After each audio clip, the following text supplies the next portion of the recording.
The league's 32 teams. No HBCU players were selected in 2024. No debates, no speculation, just the info you need. That's your KBLA Sports Minute. I'm Ray Richardson on KBLA Talk 1580. Hi, I'm Zoe Williams, host of The Voice of Reason, weeknights at 7 p.m. here on KBLA Talk 1580, with a personal invitation for you to join me and Insight.me as we present The Healing Box, live at Inglewood's world-famous Miracle Theater, Saturday evening, May 23rd at 7 p.m. Look, I understand your attachment style has been running your life like a rogue algorithm, and nobody has had the courage to press pause. Until now, Dr. Bakoya McCall and yours truly are curating a night where clinicians, spiritualists, and an all-star panel of Black woman healers like Dr. Shalonda Sunshine Crawford, Dr. Jashana Johnson, and spiritualist Precious McGill will join some amazing spoken word artists and the legendary comedian Louis Dix to diagnose, disrupt, and heal your relational wreckage in real time. Listen, bring your trauma. As a matter of fact, bring your baby mama. No, bring your testimony. And if you're still texting your ex at 2 a.m., baby, you're not just invited, you're the target demo. Tickets are moving fast, so grab yours at themiracleinglewood.com before your dating history gets flagged as a pre-existing condition. That's themiracleinglewood.com. We'll see you there Saturday, May 23rd at 7 p.m.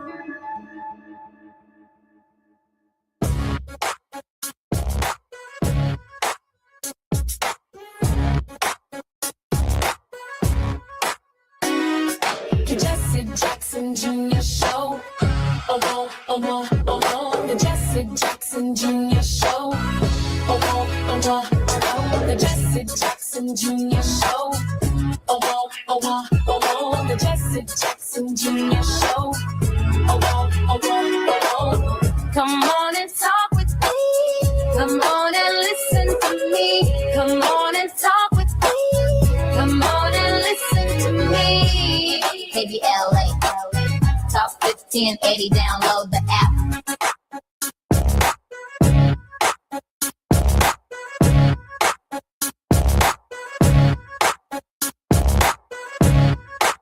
It's Moving Mountain Monday on the Jesse Jackson Jr. Show, and that means that we are in Mr. Prince's classroom right here at KBLA Talk 1580. Ernest Krim is an Emmy-nominated producer, public teacher, anti-racist educator, and hate crime victor who uses Black historical narratives to empower and educate through a culturally equitable lens. Mr. Krim, a South Side of Chicago native and University of Illinois Urbana-Champaign graduate, is a former high school history teacher of 12 years who now also advocates for social justice issues and teaches Black history to the world through social media with a platform that reaches roughly 4 million people each month. Ernest, welcome forward to the Jesse Jackson Jr. Show.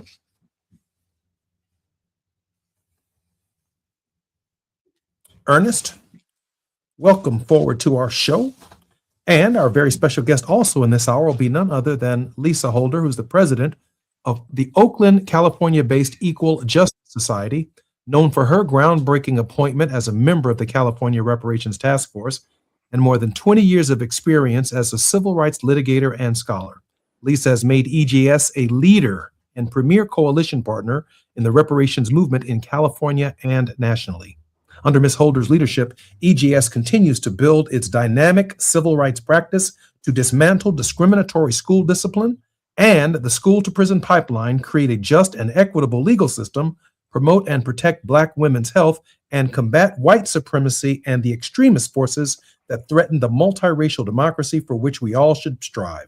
Time magazine selected her for its 2025 The Closers list of 25 Black leaders working to end inequality.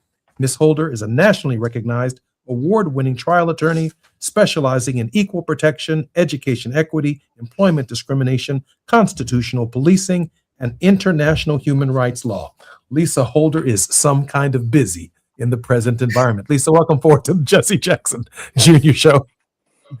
Thank you, Jesse. It's great to be here. Great to see you, Ernest. Lisa, we're honored to have you. Ernest, welcome to the show, Ernest. I already did your introduction at the outset. Ernest, there is so much space to cover on this question of inequality and disparities with Lisa. I'd like you to help frame our conversation in the first segment of our show. Ernest? Yeah, for sure. Thanks again, Jesse, for having us. And thank you, Lisa, for being here. Ironically, Lisa and I met while both doing this work. So I was actually at a Black Hair Festival in Atlanta. I was speaking and I was selling some books afterwards. Came across a Judge Stephanie Jones, and she told me about a court case that was seeking to essentially get reparations for Black women who had been victim of hair straightener chemicals and were getting cancer because of these hair companies' ingredients. And we basically made some content to raise awareness so that Black women would understand that they were entitled to restorative justice in this. And through that relationship, I met Lisa and I found out about the amazing work that she's doing, the amazing work that EJS is doing. And when I tell you that, I'm just, I think for me, it's an honor to be in her circle and to also be on the advisory board for EJS. There's so much work that has to be done. And I think this for me is encouraging because it lets us know that there are so many people behind the scenes that aren't seeking the spotlight, that are doing everything they can. And even beyond that, I then found out that she is also, of course, on the committee for reparations in California. So this is someone who should be on everyone's radar across the country, but especially if you are in California. Lisa, we have about 2 minutes before we come forward, which is when we begin our first break. But I did want to ask you this question going into the break, and that is this. When we see this administration taking on organizations like the Southern Poverty Law Center, and we see it, by definition, probably heading in your general direction, can you share with us before we come forward what your thoughts are generally on the climate under which you do this work? Number one, again, Jesse, thank you for having me on the show. Ernest, thank you for your gracious comments. We feel so lucky to have you and all of your brilliance around communications and historical narratives to help us tell the story of disparity in America at EJS. This is, just to answer your first question about disparity, it's unevenness, it's inequality. And in America, that is a historical construct, right? That's coming back from 1619 and even well before that. arguably 1492. But it is a historical process that has had many iterations, and we see disparities in this moment that can be borne out through statistics, which are quite horrifying. But they show us primarily that there is a racial pathology in America. It's well over 400 years. And the legacy of slavery, of Jim Crow, of post-civil rights apartheid, it continues in this moment. And it is borne out through the disparities that we see in outcomes, especially for Black and Indigenous people in this country. There's no question. I tend to be very, very positive and clear-eyed and always proactive, but this is definitely, these are challenging times, right? And I sometimes have to take I have to do a stress test, because I'm like, oh, is this just like how it always is? And maybe because it's my generation going through it, I'm lacking perspective.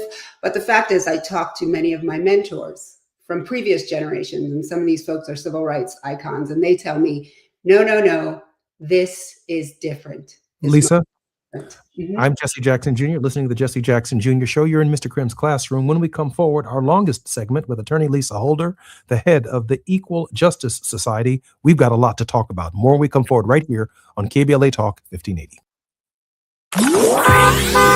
It's afternoon drive time with Jesse Jackson Jr. Only on KBLA Talk 1580.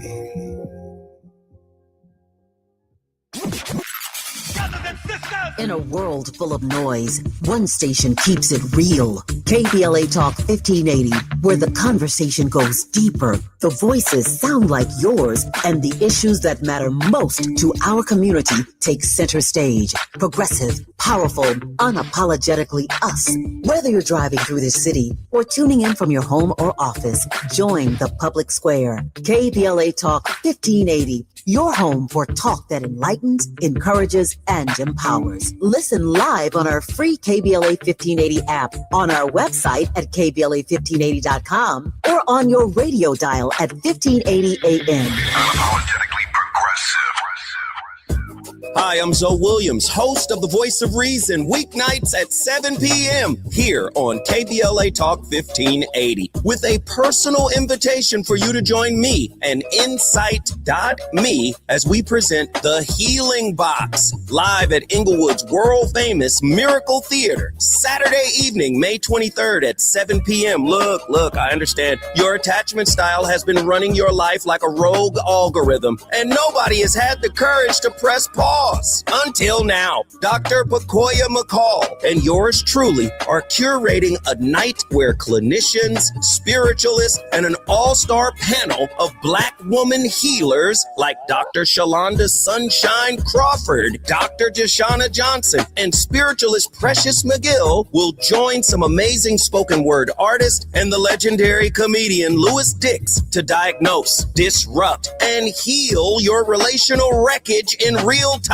Listen, bring your trauma. As a matter of fact, bring your baby mama. No, bring your testimony. And if you're still texting your ex at 2 a.m., baby, you're not just invited, you're the target demo. Tickets are moving fast, so grab yours at themiracleinglewood.com before your dating history gets flagged as a pre-existing condition. That's themiracleinglewood.com. We'll see you there Saturday, May 23rd at 7 p.m. Are you drowning in IRS tax debt? Angela was. She called Civic Tax Relief and saved over $80,000. Felicia was having health problems, got behind on her taxes, interest and penalties were adding up. She called Civic Tax Relief and saved over $15,000. Civic Tax Relief is a professional tax negotiation firm that can protect you from the IRS. If you're getting collection letters, call Civic Tax Relief for a free consultation. They will go to work helping you discover all the relief programs you may qualify for free. James owed the IRS $37,000. Civic Tax Relief represented him against the IRS, and by the time everything was completed, he did not owe the IRS anything. If you are in trouble with the IRS, call Civic Tax Relief for your free consultation now. 800-200-2257. 800-200-2257. Get a free consultation and real tax relief. Call 800-200-2257. 800-200-2257. The joint will be jumping.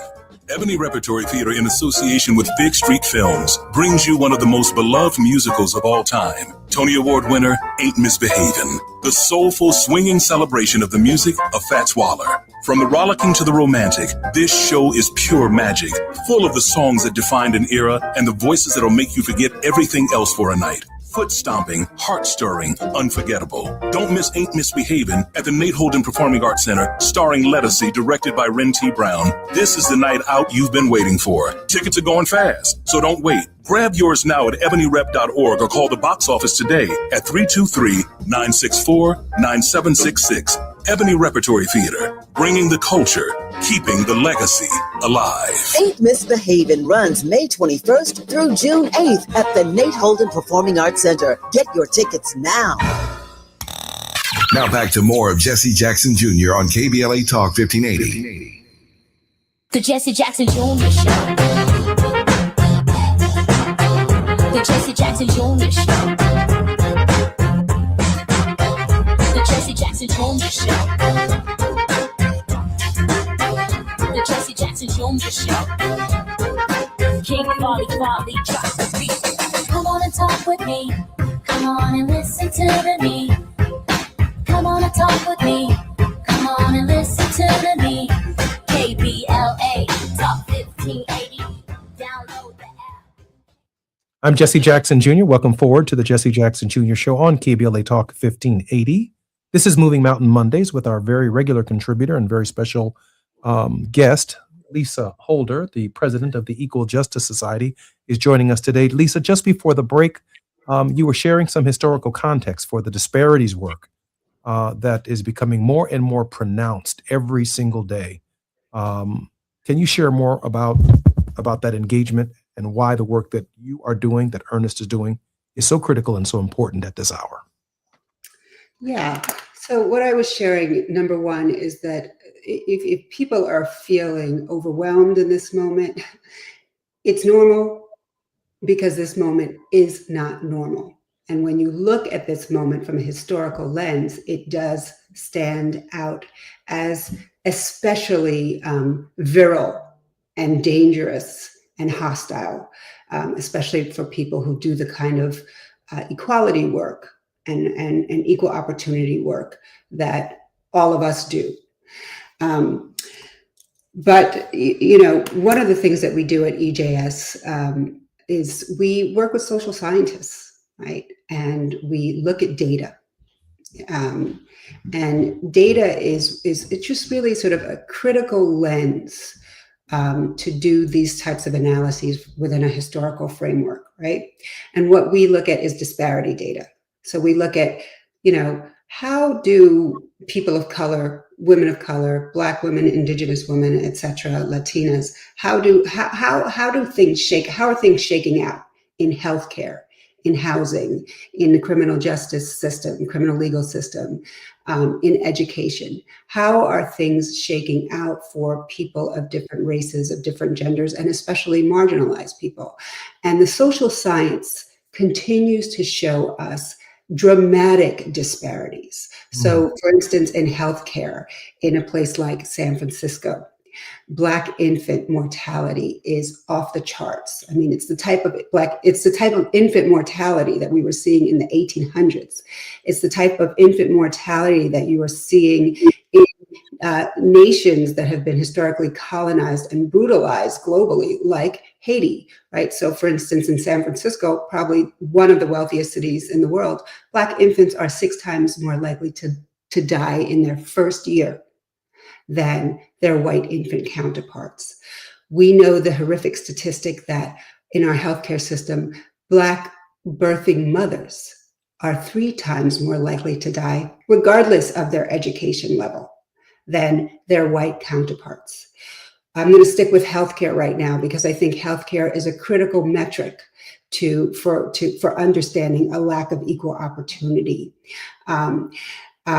We look at what are our medical providers learning, right, in their institutions of higher education, and we know that medical students, 60% of medical students believe that Black people feel less pain, and they feel pain differently. Essentially, that they feel no pain. We know that 25% of attending physicians also believe that Black people feel less pain. This has no basis in science, right? This is part of the implicit bias that we absorb every single day of our lives, but it has practical impact, right? So we know, for instance, that Black children coming into emergency rooms with appendicitis and feeling a great deal of pain are 6 times less likely than white children to receive opioids for their pain, right? So these ideas actually have a very, very practical and dangerous and painful impact on Black and brown and marginalized people in our healthcare system, right? And these ideas are grounded in historical lies that were created and generated to uphold economic systems that really were about extracting and really just annihilating people of color in order to maintain a capitalist society, and a society where one group receives an outsized number of privilege, so that many other groups have to carry that burden of carrying their outsized privilege. You know, when I was Ernest, when I was in Congress, I served on the Labor, Health, and Human Services Subcommittee on Appropriations, and I had followed the late Congressman Louis Stokes, who was the first African American to serve on the committee. And just before he left Congress, we spent a considerable amount of time talking. And one of the things I appreciate about what Ms. Holder is suggesting is that at that time, Congress was data-driven, which means it was very difficult to appropriate money to address some of these very substantive disparity-related problems unless we had the data. So I put in a labor HHS and appropriations bill a study that manifested itself in the form of a multi-page volume known as Unequal Treatment: Confronting Racial and Ethnic Health Disparities in Health. It would later lead to the promotion and the creation of the Office on Minority Health at the NIH. It would then later lead to the National Institute Against Domestic Health Disparities at the CDC, and before the National Institutes of Health, to give them the same standing. And one of their recommendations, Attorney Holder, was that we needed to create more Black doctors because Black doctors ended up in Black communities, more Black female doctors because Black women and white women tend to go to doctors that look like them. So on the question of maternal care, we needed to create more African American women in the profession, Hispanic women, et cetera, and beyond. And I'm wondering, and I guess I'm asking this of both Ernest and to you, Attorney Holder, is this environment seems to not be data-driven. And as African Americans who served in these legislative bodies, not only Congress, but at the state level, we've had to be specific in our request by providing them with good science in order to advance the legitimate gap closing measures necessary so that our people can live longer. Ernest?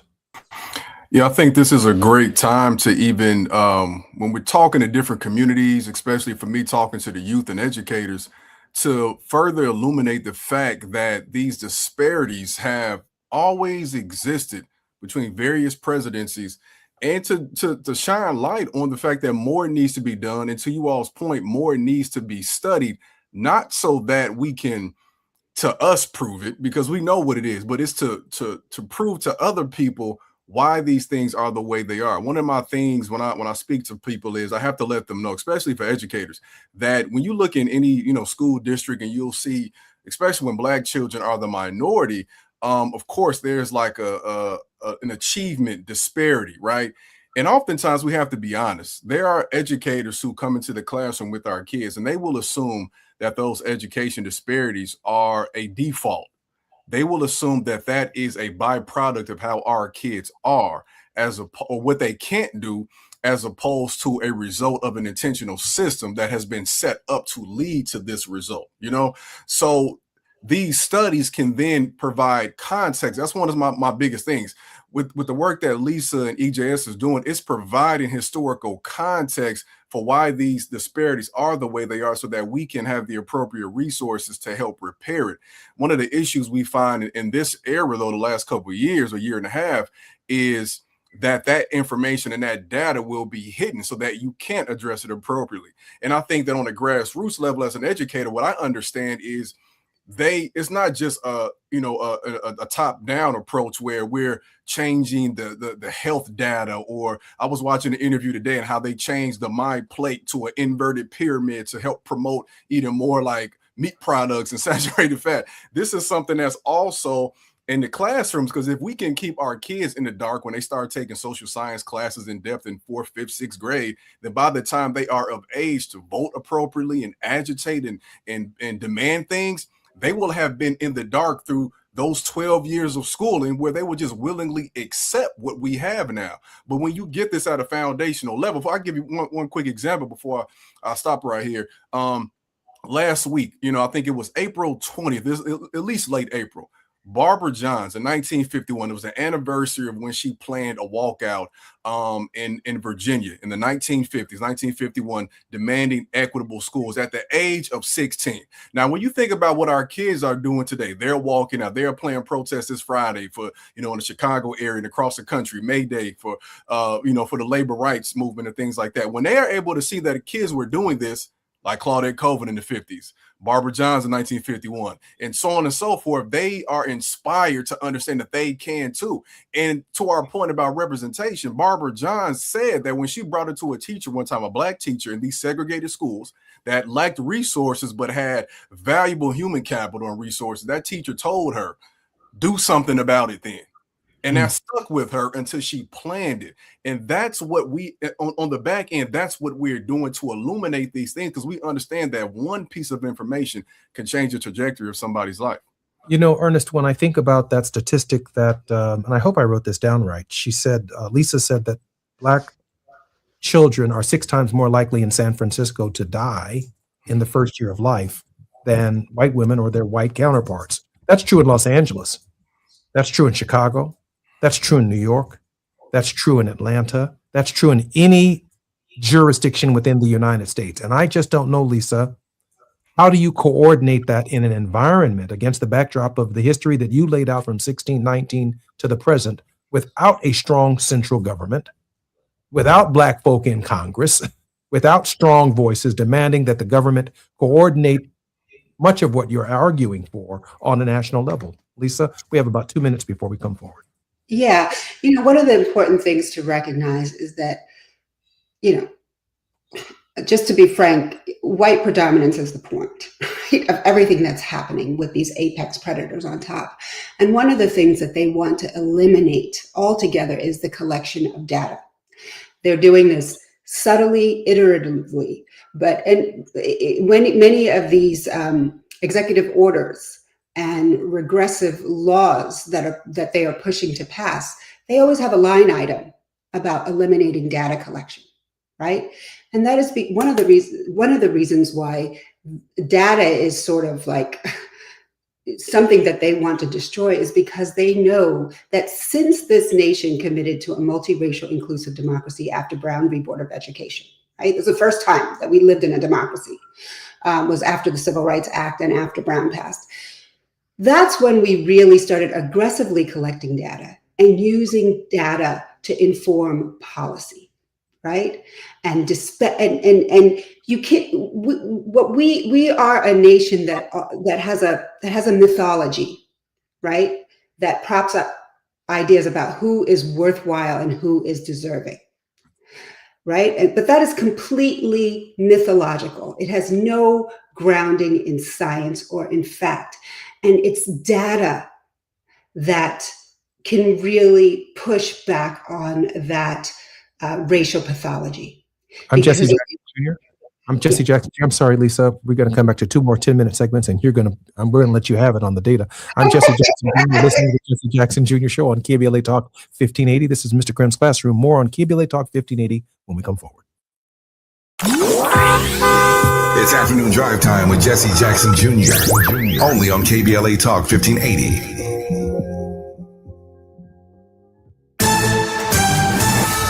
I'm Amber Payton with BIN News Now. Black House Minority Leader Hakeem Jeffries is condemning political violence after a shooting outside of the White House Correspondents' Dinner. But it's important for us to agree to strongly disagree without being disagreeable with each other.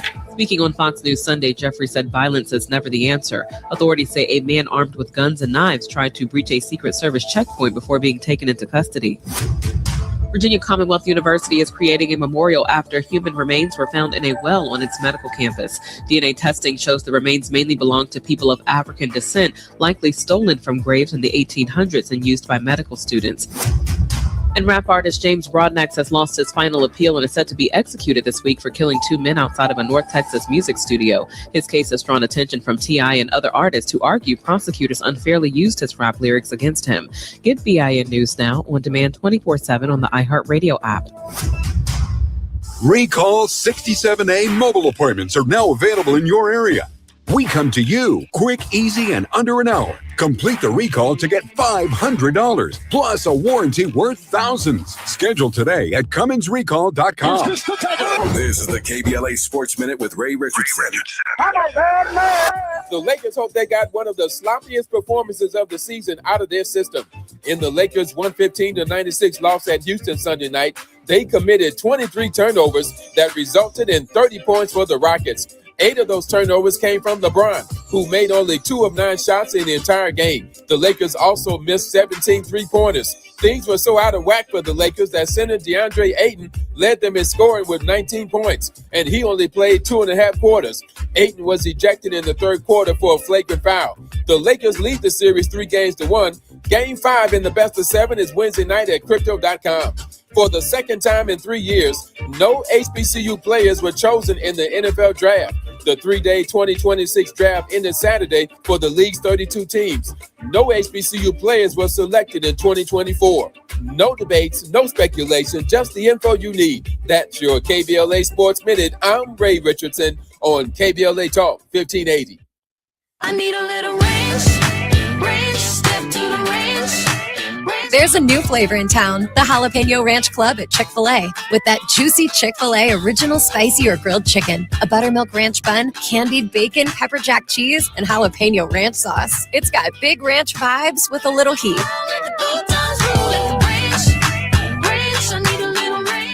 Chick-fil-A's new Jalapeno Ranch Club, available for a limited time only. Order ahead on the Chick-fil-A app. We don't do ordinary. This is KBLA Talk 1580. We've got a lot to talk about. I'm Reverend Gerald, the life coach. Is someone you love struggling with addiction and mental illness? Is improving your family's health important? Want to leave a legacy that your family can grow? Are you ready to enhance your perception of life experiences? Then wake up weekends at 7 a.m. with Urban Family Focus and get the wisdom, opportunity, resources, and motivation to live your best life. Join the conversation on Urban Family Focus Saturday and Sunday at 7 a.m. Unapologetically progressive. KBLA Talk 1580. We've got your black. Lots of places can expose you to identity theft. Oh no. That's why LifeLock monitors hundreds of millions of data points a second for threats to your identity, which is way more than anyone can do on their own. If we find anything suspicious, like new loans or changes to your financial accounts, we alert you right away, all through text, phone, email, or the LifeLock app. Get the alerts that could make all the difference. Save up to 40% your first year with promo code NEWS at LifeLock.com. Terms apply. There's a lot of uncertainty in the world right now. Things are changing fast and no one knows what comes next. Times like these make you realize just how important it is to be prepared. That's where My Patriot Supply comes in. They're America's #1 most trusted resource for survival food, solar power, water filtration systems, and more. Go to preparewithamerica.com to unlock a special offer that will help you get ready for whatever comes our way. Go to preparewithamerica.com to see the special offer right now. That's preparewithamerica.com. The joint will be jumping. Ebony Repertory Theater, in association with Big Street Films, brings you one of the most beloved musicals of all time. Tony Award winner, Ain't Misbehavin'. The soulful, swinging celebration of the music of Fats Waller. From the rollicking to the romantic, this show is pure magic, full of the songs that defined an era and the voices that'll make you forget everything else for a night. Foot stomping, heart stirring, unforgettable. Don't miss Ain't Misbehavin' at the Nate Holden Performing Arts Center, starring Lettucey, directed by Ren T. Brown. This is the night out you've been waiting for. Tickets are going fast, so don't wait. Grab yours now at ebonyrep.org or call the box office today at 323-964-9766. Ebony Repertory Theater, bringing the culture, keeping the legacy alive. Ain't Misbehavin' runs May 21st through June 8th at the Nate Holden Performing Arts Center. Get your tickets now. You're listening to Jesse Jackson Jr. on KBLA Talk 1580. The Jesse Jackson Jr. Show. The Jesse Jackson Jr. Show. The Jesse Jackson Jr. Show. The Jesse Jackson Jr. Show. King Folly, drop the beat. Come on and talk with me. Come on and listen to the me. Come on and talk with me. Come on and listen to the me. KBLA Talk 1580. I'm Jesse Jackson Jr. Welcome forward to the Jesse Jackson Jr. Show. In the next hour, Dr. Donna Adams Pickett, MD, along with award-winning media and healthcare strategist and consultant John Diggles, are joining me. We're talking about maternal care for African-American women, and we're touching upon some of the subject right here in this hour. This is Moving Mountain Mondays on the Jesse Jackson Jr. Show, where our regular contributor, Ernest Krim, is our professor in residence. He has created content for companies such as HBO, Hulu, Disney, Paramount, and the History Channel. Additionally, he is the CEO of Krim's Cultural Consulting, LLC, an international speaker who has spoken at Harvard University, the University of Chicago, Microsoft, Colin Kaepernick's Know Your Rights, and audiences in the UK and Canada. Ernest, welcome forward to the Jesse Jackson Jr. Show. Thanks again for having me, brother. And I am particularly honored that Attorney Lisa Holder, the president of the Equal Justice Society, known for her groundbreaking appointment as a member of the California Reparations Task Force and more than 20 years of experience as a civil rights litigator and scholar, Lisa has made EJS a leader and premier coalition partner in the reparations movement in California and nationally. Under Ms. Holder's leadership, EJS continues to build its dynamic civil rights practice to dismantle discriminatory school discipline and school-to-prison pipeline to create a just and equitable legal system for all. Time magazine selected her for its 2025's The Closers list of 25 Black leaders working to end inequality. Ms. Holder, welcome forward to the Jesse Jackson Jr. Show. Thank you so much. Ms. Holder, I've been on both sides of this conversation, some on the reparation side. I've written a book, A More Perfect Union, where I've dealt with this issue of reparations, and I'm 61 years old, so I know that I'm probably a little bit older than Ernest and you. So I've been in the reparations conversation, but when I got to the legislature, I got the side eye from Democrats and Republicans when I said we need repair for damages done based on our history, and had to move into the general area of the data collection that you were talking about just before the break. And I'd really like you to take your time here, Lisa, because when they remove the data from us, it becomes very difficult to argue emotionally for what is right when the statistics themselves present legislative bodies, presidents, governors with the information that they need, including the private sector, to make the investment in communities to help save lives. Lisa Holder. Yeah. Look, in our communities, data drives not only policy, but it also drives healing, right? It drives policy because you can basically push back on this lie that Black, Brown, Indigenous people are in the situation that they're in, or they have less prosperity because they're lazy, because they lack industry, because they're prone to criminality, because they're not as smart, right? And that's the 400-year-old narrative. That's the lie that Dr. King talked about. And it is our job to always push back on the lie, remind people, no, we do not live in a colorblind society where the field is level. We have got to be the levelers of the field, and we use the data to create policy that will now level the playing field and begin to reverse all the damage that has been done over 400 years. When we do not have that data, litigators like myself cannot go into a courtroom or into a court of appeals and explain to a judge why a premier multinational institution is biased, right? Is biased against Black men or Black women, right? Because we don't have the data. Mm-hmm. Therefore, we don't have a case.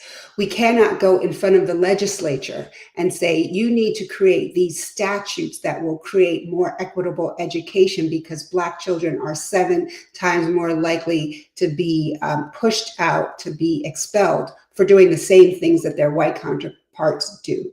We cannot do that with the legislature because we do not have the data, right? And so the point, right, in order to preserve this myth, in order to preserve this racist rhetoric, in order to preserve this narrative about white predominance, they need to eliminate data collection, right? They need to eliminate data collection, and that is always what drives regressive policy, segregationist policy. Get rid of the data so that they don't have any argument to actually change the policies that are systematically biased and that are driving and replicating discrimination for generations. So what do we do? We handle it in 2 ways. I'm going to show you. This is what data looks like. All right. Wow. This is the 1,100-page California Reparations Task Force report. Right? This report, I call it the Book of Truth. It represents 2 years of work. It represents 2 years of talking to over 10,000 Black Californians.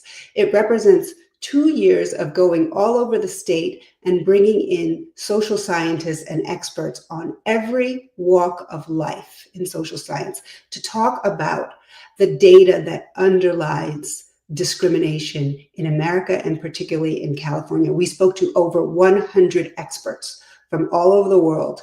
These are experts who talk about finance, mortgage, lending, experts who talk about education inequity, experts who talk about criminal legal system inequality, experts who talk about healthcare inequities and housing inequities. So 100 social scientists agree that this, based on the data, this is what we are seeing is systemic inequality, is historic inequality. It has nothing to do with the personal pathology of an individual or of one community. This is something that is intentional, and these are about systems that purposely replicate inequality so that the few can have so much more than the many. Right. And so you have got to continue to push to collect the data, to put together task force commissions that can,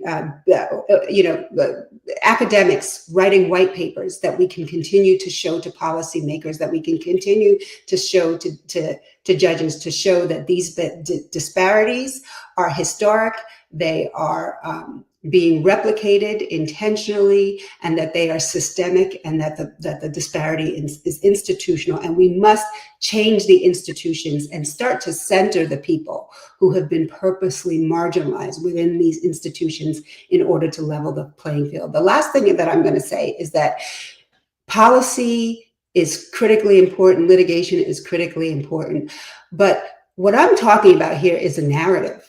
A 400-year-old racial pathology that is grounded in a narrative that says that one group is better than the other group. So there has to be a tremendous amount of narrative change work. What we do at the Equal Justice Society to change the narrative, right? To stop the gaslighting, to reverse the lie and start to tell the truth. We work with artists. in order to do that. We work with painters. We work with jazz artists. We work with dancers to tell a different story of America, right? And a story that centers marginalized people who actually have contributed greatly to the fabric of America.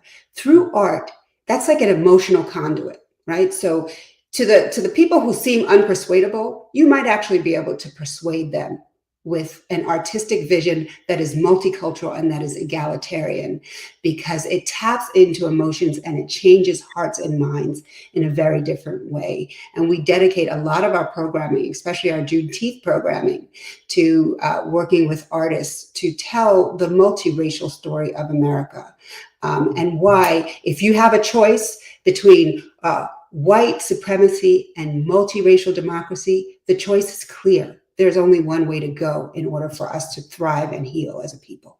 When we come forward, I'm going to ask Attorney Lisa Holder the ways in which we can support our organization, including how we can get in touch with her website. And Ernest, I have a question for you about the Clark studies, pulling that data together for Brown versus the Board of Education with those dolls. I'm Jesse Jackson Jr., listening to the Jesse Jackson Jr. Show on KBLA Talk 1580. Our very special guest is Lisa Holder. She's in the classroom with Ernest Cribb. More when we come forward on KBLA Talk 1580. While you're stuck in traffic, we can at least bring you up to speed on the news of the day. You're listening to Jesse Jackson Jr. only on KBLA Talk 1580.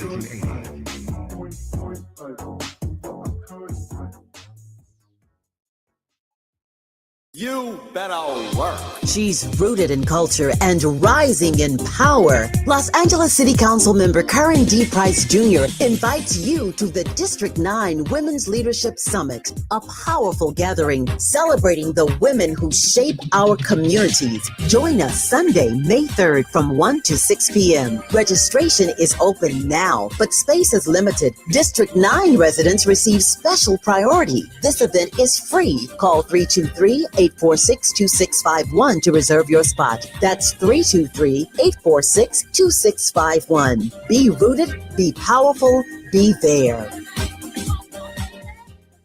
Getting around LA doesn't have to cost a lot. Metro has fares that fit every budget. 20 free rides for qualified riders through the Life Fare program. Free passes for students with GoPass and affordable options for everyone in between. Wherever you're going, Metro's got you covered. Visit metro.net/fare programs. Hi, I'm Fred Martin, founder of Compton Kids Club. I just want to talk about the authenticity and tell y'all about my homeboy, Tom Steyer. Tom is a rock star. When I met him, Tom gave a grant to schools in San Francisco. All the kids were on probation. We were flying instructors for 2 years to come and help those kids doing performing arts and turning their life around. Some of the kids that he supported, they've graduated from UCLA.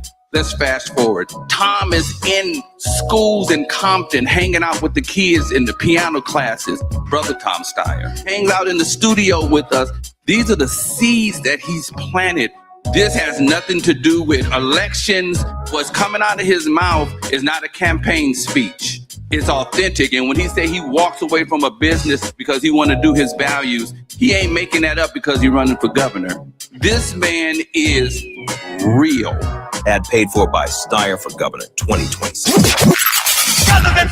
In a world full of noise, one station keeps it real. KBLA Talk 1580, where the conversation goes deeper, the voices sound like yours, and the issues that matter most to our community take center stage. Progressive, powerful, unapologetically us.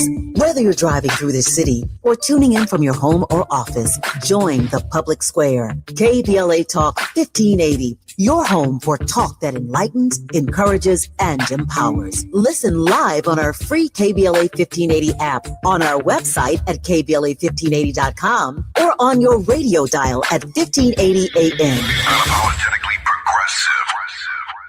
Every morning, we rise and shine, make breakfast, and brush away the night's rest. These routines help us start the day off right. Nature Made vitamins are a simple step in that daily care regimen. Multivitamins with daily essentials, clinically studied probiotics for gut health support, magnesium to help relax the body. Nature Made is made to care for you every day. These statements have not been evaluated by the Food and Drug Administration. These products are not intended to diagnose, treat, cure, or prevent any disease. KBLA Talk 1580. We've got a lot to talk about.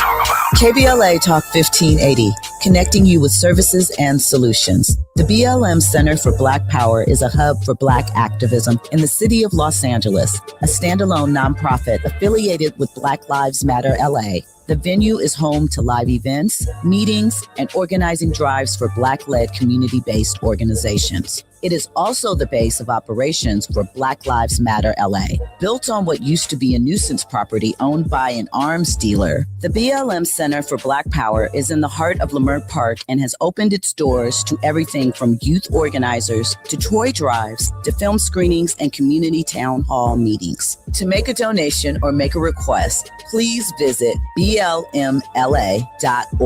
That's blmla.org. This is a community call to action from KBLA Talk 1580. Now back to more of Jesse Jackson Jr. on KBLA Talk 1580. The Jesse Jackson Jr. Show. The Jesse Jackson Jr. Show. The Jesse Jackson Jr. Show. The Jesse Jackson Jr. Show. King Quality drops the beat. Come on and talk with me. Come on and listen to the me. Come on and talk with me. Come on and listen to the me. KBLA Talk 1580. Download the app.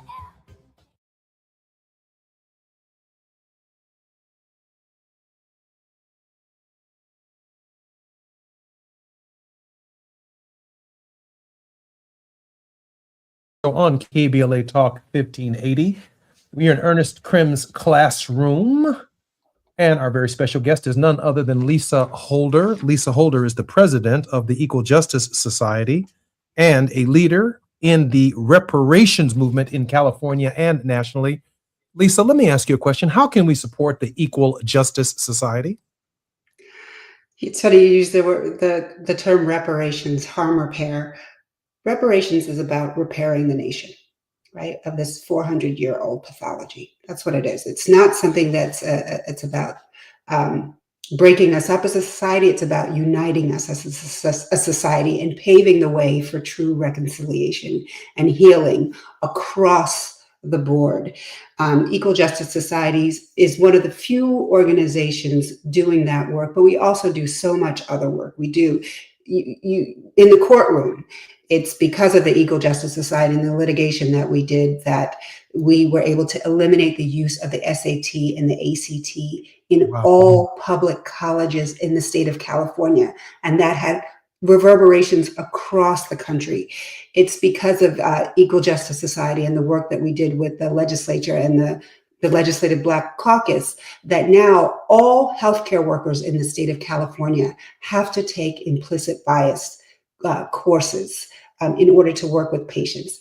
All judges in the state of California have to take implicit bias courses in order to continue to do their work. So these are the types of incredibly impactful cases that we're taking on and doing things that everyone says you cannot accomplish, and we do it. So you can support organizations like the Equal Justice Society by volunteering and by making donations, right? We see the attacks on the civil rights infrastructure, on the ecosystem of nonprofits that allow for people, regular people, to have a voice beyond just voting. Right? We are a critical part of that infrastructure. You can donate to us at equaljusticesociety.org. And you can write to me at lholder@equaljusticesociety.org. Love to continue the conversation with your audience. And just remind you, every dollar counts, right? We are your voice. We make sure that your voice is getting to the lawmakers, whether it's judges or whether it is policymakers in our state Congress or in our federal government. So if you want your voice to be heard, use that dollar to amplify your voice, because that's directly what it's going to, equaljusticesociety.org. And I thank you both so much. And Ernest, just so proud to be working with you and so proud of the work that you're doing. Lisa, we are so proud of you and so grateful for your work. Ernest, I want to make sure that everyone has that website one more time. Lisa, give us that website and where we can contribute financially to your cause and to our cause, which is through you. Go ahead, Lisa. It's equaljusticesociety.org. And visit our website so you can find out about some of the groundbreaking cases that we're doing, especially with respect to Black women's health and eliminating these toxic hair chemicals that are being dumped into our communities that are further colonizing Black women's bodies. We're using litigation to eliminate these toxins from coming into our bodies. Ernest, we didn't in 1954 just show up saying that we need to desegregate schools. We had data. Data that showed that schools on that side of town were doing better than schools on our side of town. They had different teachers, different instructions, different qualifications, different facilities, et cetera, et cetera, et cetera. And then the Clark family shows up with the data, the doll test, and little Black kids picking little white dolls, saying that they are prettier or more attractive or more handsome, more thoughtful, more thinking, and that they didn't want to have anything to do with the Black doll, was deeply, deeply troubling in terms of our psychology. I heard today from our very special guest, Lisa Holder, that the data does matter. Ernest, we have about three and a half minutes before we come forward. Yes, indeed. I want to remind people just how important it is to contribute to organizations like this. And this is not something that we have to look at as if it's one person doing it.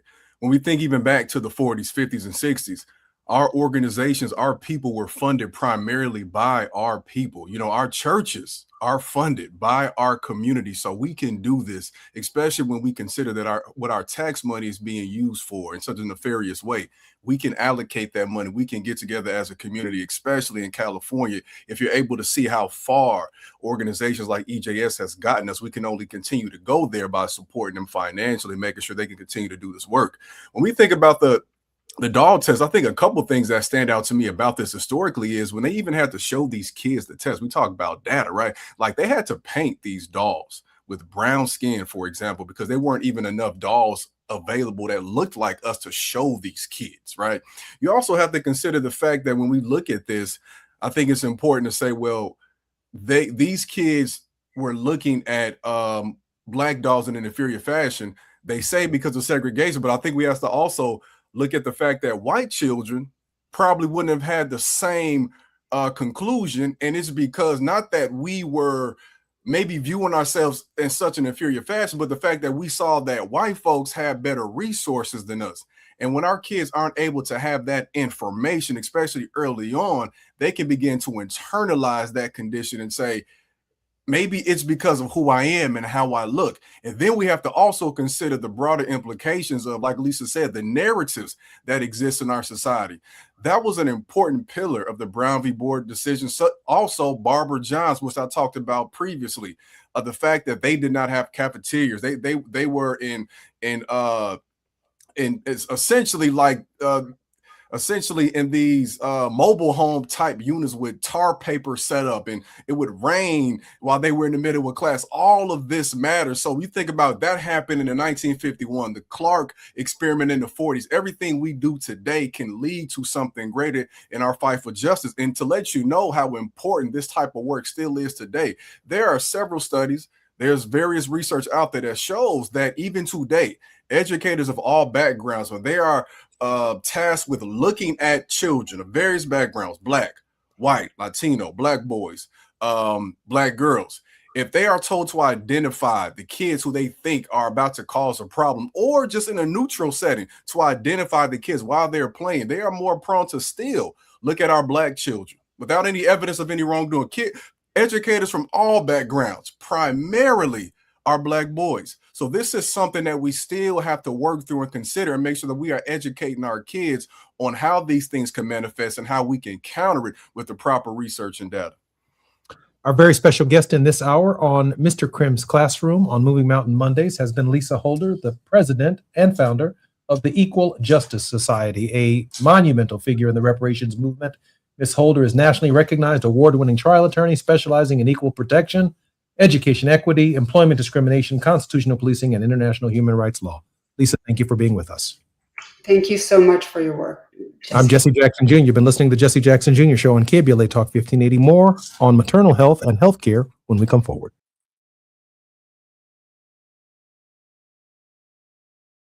KBLA 1580 Santa Monica. I'm Amber Payton with BIN News Now. Black House Minority Leader Hakeem Jeffries is condemning political violence after a shooting outside of the White House Correspondents' Dinner. But it's important for us to agree to strongly disagree without being disagreeable with each other. Speaking on Fox News Sunday, Jeffries said violence is never the answer. Authorities say a man armed with guns and knives tried to breach a Secret Service checkpoint before being taken into custody. Virginia Commonwealth University is creating a memorial after human remains were found in a well on its medical campus. DNA testing shows the remains mainly belong to people of African descent, likely stolen from graves in the 1800s and used by medical students. And rap artist James Broadnax has lost his final appeal and is set to be executed this week for killing two men outside of a North Texas music studio. His case has drawn attention from T.I. and other artists who argue prosecutors unfairly used his rap lyrics against him. Get BIN News Now on demand 24/7 on the iHeartRadio app. Recall 67A mobile appointments are now available in your area. We come to you quick, easy, and under an hour. Complete the recall to get $500 plus a warranty worth thousands. Schedule today at CumminsRecall.com. This is the KBLA Sports Minute with Ray Richardson. The lingering frustration for the Lakers after their loss to Houston Sunday is that the Rockets did not have Kevin Durant. Durant, number 5 on the NBA all-time scoring list, missed Game 4 with a bone bruise in his left ankle. The Rockets had no trouble handling the Lakers without Durant. All 5 starters scored in double figures. The 37-year-old Durant has missed 3 of the 4 games in this series. Even though no HBCU players were selected in the 2026 NFL Draft, 4 players from HBCU programs have been signed as free agents to try out for a team. 2 of the players are from Jackson State, wide receiver Janaylin Dupree and defensive tackle Jeremiah Williams. Dupree was signed by Cleveland. Williams was signed by Minnesota. Eric Hunter, a linebacker from Morgan State, was signed by Detroit. And Jalen Shelton, a cornerback from Prairie View A&M, was signed by Atlanta.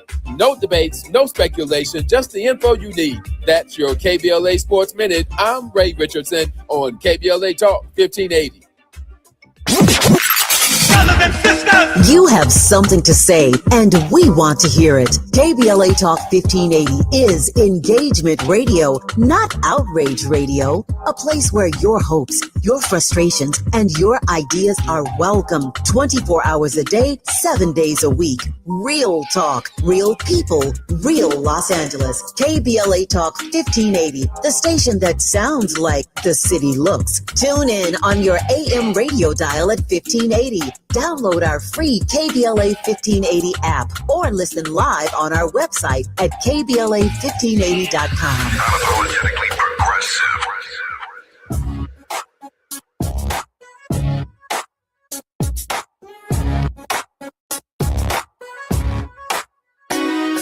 The Jesse Jackson Jr. Show. Oh, oh, oh, oh, the Jesse Jackson Jr. Show. Oh, oh, oh, oh, the Jesse Jackson Jr. Show. Oh, oh, oh, oh, the Jesse Jackson Jr. Show. Oh, oh, oh, oh, come on and talk with me. Come on and listen to me. Come on and talk with me. Come on and listen to me. KBLA, Talk 1580, download the app.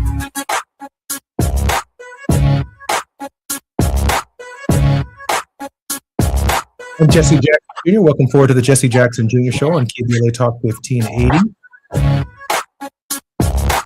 Our guests in this hour include John Diggles, who has trailblazed notable firsts while serving as a catalyst for growth, change, and reinvention. Recognized for superior achievement in reputation management, Mr. Diggles advises business, faith, and political leaders and brings expertise in comeback, turnaround, and reinvention. John is the founder and CEO of Ascent Strategy Group, the first agency built to power healthcare's digital transformation. The agency's immediate impact generated Innovator of the Year recognition for John and Modern Healthcare's Best in Business Award for healthcare marketing and public relations. An alum of Edelman and MWW, Mr. Diggle's guided renowned brands, created the premier health and wellness practice in public relations and built an agency home for the world's biggest brands in sports nutrition, wellness, plant protein, joint health, and medical technology. John, welcome forward to the Jesse Jackson Jr. Show. Jesse, happy Moving Mountains Monday, and thank you for the great introduction. Hey, that's exactly what it is. You know, in a few moments, Dr. Donna Adams-Pickett, board-certified OBGYN, is going to be joining us, and she's going to break down for us what women actually need to know right now. She can speak very clearly on accessibility issues and a number of other issues concerning maternal care. But just before she gets here, John, there's a lot going on in the world, and I know your capacity and your capabilities. Why don't we first start with the so-called assassination attempt on the life of the President of the United States? With you, I can cover a number of news issues very quickly. Yes. John? It was a really scary night. I knew a lot of people in that room, Jesse, and to see the texts and the messages going back and forth about how they felt hiding under tables. I mean, they literally went from digging into salad and burrata and tuxedos and gowns to diving under tables, and then watching, obviously, the way that played out. So I think there was a lot of confusion. I definitely think there is a real dialogue we must have about political violence in our country and how we must change and go to a more civil discourse. That's why I like what you're doing with your show. I really like the conversation you had last week with Tucker Carlson. It was substantive. It was challenging each other, but it was civil and it was productive. We need to have a lot more conversations like that. I know Tucker made me better. I sure hope I made him better over the course of that dialogue, and I'm very grateful for the opportunity to have done that. Hey, we got a few minutes before we come forward. I want to hang around this issue, though, which I know our producer will love, this idea that, and I've shared with you over and over and over again, that America is a theological experiment. It is a theological experiment. It is not just y'all come, y'all vote, let's do politics. It is a theological experiment that took place at least a decade and a half before the Declaration of Independence, and therefore another decade before the writing of the Constitution, where the architects themselves, now you talk about a treasure hunt, were looking for the authentic religion of Jesus of Nazareth. His religion, not Christianity, not what it became 2,026 years evolutionarily over time. They were looking for the religion of Jesus. And then they created this position with something in it they called the finger of God, that Jesus would be born to function in the lineage of David. Now, for me, John, while I have not fully finished building out all of the scholarship, it means that the leader of our nation is supposed to be a person of extraordinary character, really in discipleship of that spirit energy. But not just that. Our education system that would support such a leader would have to reflect that we are a people that have enough sense to vote on someone regardless of their political affiliations, but because in the moment of our need, whether it's healthcare, whether it's feeding children, whether it's voting, whether it's national defense, or whether it's planting seed on a farm, that this shepherd, if you will, would be so concerned about the American people. And what I heard today from Carolyn Levitt and even from the president, pointing fingers at Democrats and the other political party, seems to just be miles and miles away from where the architects of our country would have had us in 2026 when they were reflecting upon the country to be in 1776. John? Yes. I totally agree. Even pointing fingers at media for holding them accountable. And it goes right back to what you said. The founders wanted strong, principled leaders for us. Correct. And so many of them they made real sacrifices to create this experiment, to get our country started. And so many leaders across time have made those kinds of sacrifices. But you and I know that proper leadership begins with looking in the mirror and taking accountability for your own actions and setting the example. And too many times now, we have people that want to point fingers and blame before they look in the mirror and set the standard. Mm-hmm. You know, John, I don't see I see behind the words, man. I see spirit energy. You know, if I say I love you, there's one reaction. If I say I hate you, that's a different spirit energy. If I'm indifferent to you, that is yet an even different spirit energy. But the idea of love is an aggressive. It's not neutral. It's aggressive. It means I care about you. I want to be a part of you. I want to share the space with you. That matters. And so when I hear the president and this administration and some Democrats, no one is going to escape my critique here, Amen, with their vile language, with their gamesmanship language, it does not reflect the spirit of the words that they worked hard to put in the English language, from the Greek to the Latin to the French to the English, that ultimately ended up in our Constitution, so that those of us who understood English could understand just how important the mission of America is against the backdrop of human history and the world. In this hour, our very special guest who will be joining us in just a moment will be Dr. Donna Adams Pickett, board-certified OBGYN. We're going to be talking about healthcare, particularly maternal health, on KBLA Talk 1580 with John Diggles. More when we come forward. I'm Jesse Jackson Jr.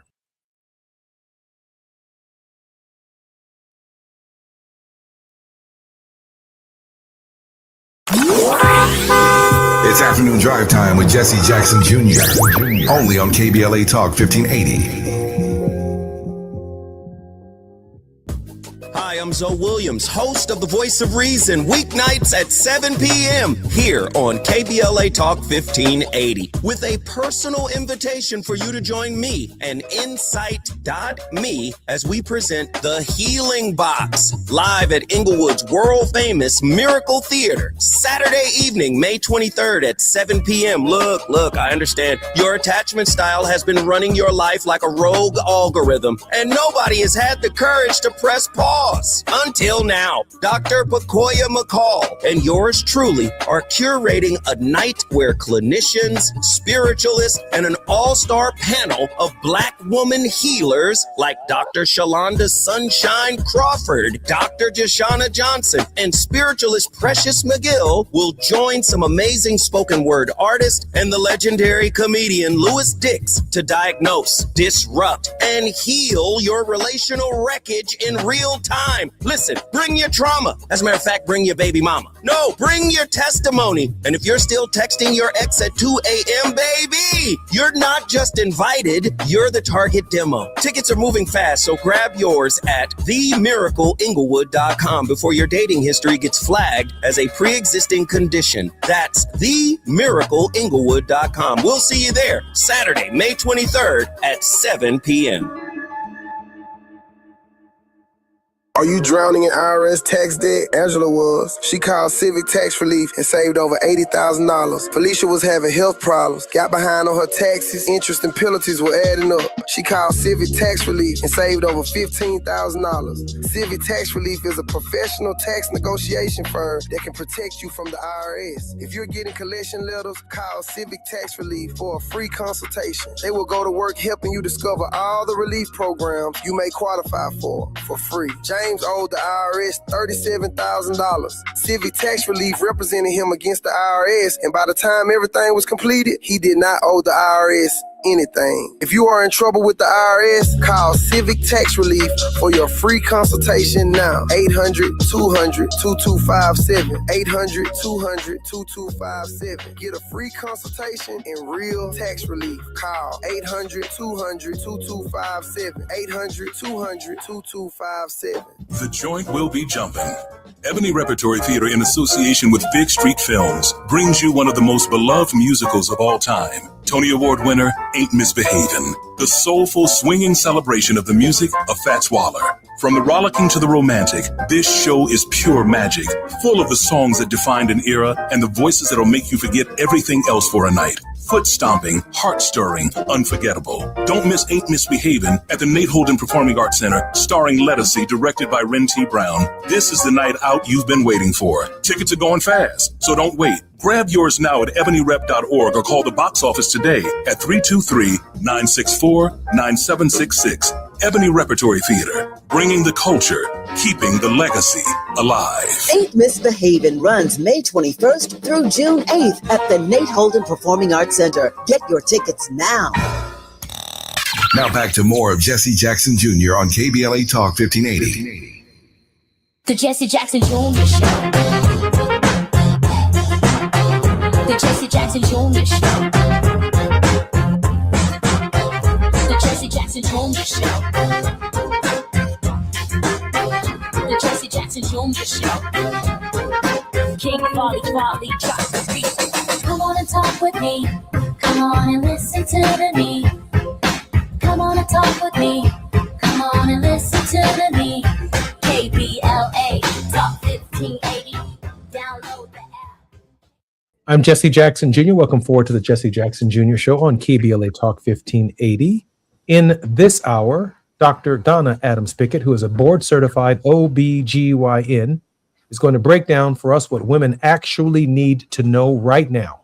She can speak clearly about accessibility. Dr. Adams Pickett specializes in culturally competent care and frequently addresses the gap between policy and patient experience. Her perspective aligns strongly with commitment to empowering women and with actionable health information. Dr. Adams Pickett, welcome forward to the Jesse Jackson Jr. Show. Hi, Jesse. Hi, John. Thank you for having me to be a part of this discussion. Doc, welcome back to the show. Listen, I got to be candid. I got to go right to the chase here because I had a wonderful guest who does a lot of social justice work in Lisa Holder with the Equal Justice Society in the previous hour. And maternal care, the kind of care that women need, particularly Black women need, is running up against the idea that I don't believe we can solve this problem one state at a time. Somehow this nation has been able to build a highway from Maine all the way to California and from Washington State all the way to Florida, putting a big X in the middle of the country. Somehow this nation has been able to figure out how to land a plane on hundreds of runways of the same length so that the planes that take off can also land safely at various runways across the country. After 911, we came up with a national standard for security. You can't even get a bottle of water on a plane in Augusta, Georgia, or in Chicago, or in New York, because we have one standard. Why is it when it comes to women's health, can we not have a national standard of equal high quality for all women? Why are we doing this one city, one county, one clinic at a time to guarantee what we already know, that half of the women in this nation obviously don't have equal high quality care? And if they did have it, we would be a stronger democracy, a stronger country, and build much stronger human beings if, in fact, women on these questions were treated with equality. Doc? The problem is intention, Jesse. There is not an intentional focus on women's health care. The pro-life movement is really pro-birth because many of the things that we have in place in other countries, like prolonged postpartum care, national free maternal health care, maternal health access in practically every county is not present in the United States. About a third of the women in the United States, or roughly 2.3 million women in the United States, lives in maternal health care deserts, because there has not been a priority on placing those people where they need to be. The health of women is just not considered important until we give birth. Well, Doc, I appreciate that. John, I'm going with Dr. Adams Pickett today on the structure of the problem. Why does a woman wake up in the wealthiest nation in the history of the world and even have to discuss these issues? Why are we still here, John? It's a shame. I mean, thank goodness we have a renowned doctor on. She hit it right on the head, Jesse. Before we broke here, you were talking about aggressive love and aggressive hate. And in between, there is indifference. This issue has had aggressive indifference on it. There are so many political folks that run for office saying we're going to address it. And listen what the doctor just told us. A third of the country are maternal care deserts. That's rural areas and urban areas. The Black mortality rate for women having babies is 3-4 times greater than their white counterparts. That is unacceptable that we would have that crisis in our healthcare system. It's gone on for far too long. John and Dr. Adams-Pickett, I was attending a conference just 2 weeks ago where I saw all of the Democratic candidates, save for one or two who have not announced. And upon reflection, I don't think a single candidate raised the question of maternal care as central to their platform. Now, we know that the present occupant of the White House hasn't expressed any interest in the subject matter or doesn't even have the intellectual capacity or the empathetic bone in his body to even give a concern about anybody other than himself. But I expect at least a little better out of a party that nominated a woman on at least 2 occasions to be its nominee. It just seems, Dr. Adams-Pickett, that the sensitivity has still not arrived in the political spaces necessary to take a catastrophic leap forward on this question. Right. One of the things that I always tell my communities when I speak with them, we need to let go of the idea that help is on the way. Help is not on the way. They've told us when we've seen year after year, we've been following this trajectory since about 2021. And while the overall maternal morbidity and mortality has improved for all other ethnicities, the gap has continued to widen for Black maternal health. And that is because, in my opinion, our communities are waiting for the power structure to recognize that importance.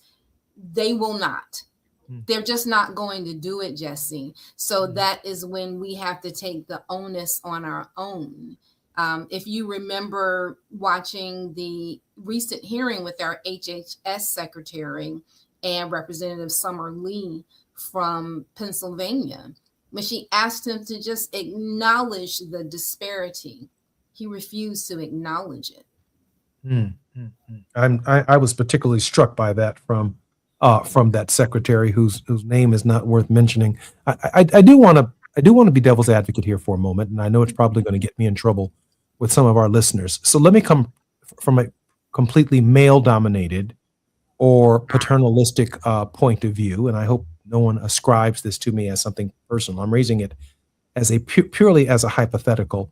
If I'm listening to KBLA today and I'm a man and we're having a conversation about maternal health and about health care for women, why should I care? Let me flip to the next subject matter.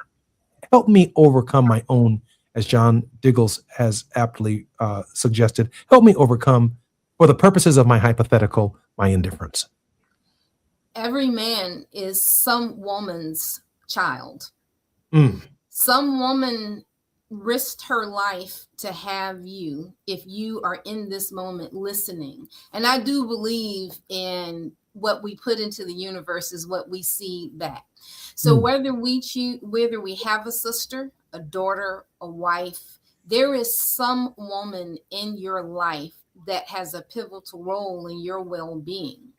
And so if you really are looking at a community approach to taking care of those around you, you need to think about taking care of the women around you.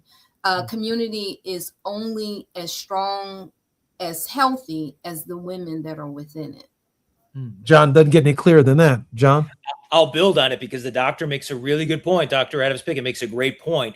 But I'll also say that if you're a guy listening to this, remember, when we talk about maternal care, we're not just talking about care for a pregnant woman. We're talking about the health before and after delivery, right?